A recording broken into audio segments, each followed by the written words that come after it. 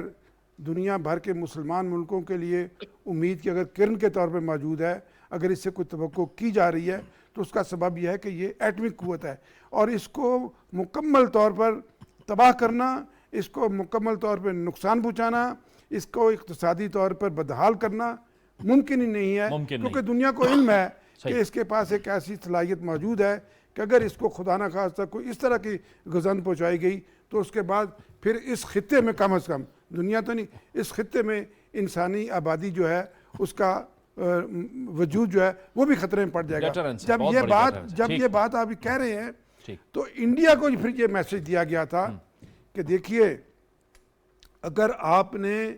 یہ میں آپ کو بتاؤں یہ دھماکوں کے بعد کے تاثرات ہیں، انڈیا کو یہ پیغام دیا گیا تھا دیکھیے ہماری جو ایٹمی طاقت ہے وہ پاکستان کی ہے، آپ کی جو ایٹمی طاقت ہے اگر آپ اس کو یہ رنگ دے رہے ہیں کہ یہ اسلام ورسز سم تھنگ ایلس ہے تو پھر یاد رکھیں کہ اگر خدا نہ خواستہ کسی نے آپ کے اوپر ایٹم بم استعمال کیا تو آپ جس تہذیب اور جس ثقافت کے، جس مذہب کے اور جس نظریے کے آپ وارث بنے ہوئے وہ نظریہ مٹ جائے گا، ختم ہو جائے گا۔ لیکن پاکستان اللہ کے فضل و کرم سے دنیا کے 56-57 اسلامی ملکوں میں سے ایک ملک ہے، اس کا نظریہ کبھی ختم نہیں ہو سکتا۔ یہ جو میسج گیا نا، اور اس کے بعد آپ دیکھیے اٹل بہاری واجپئی لاہور آئے، ٹھیک ہے، وہ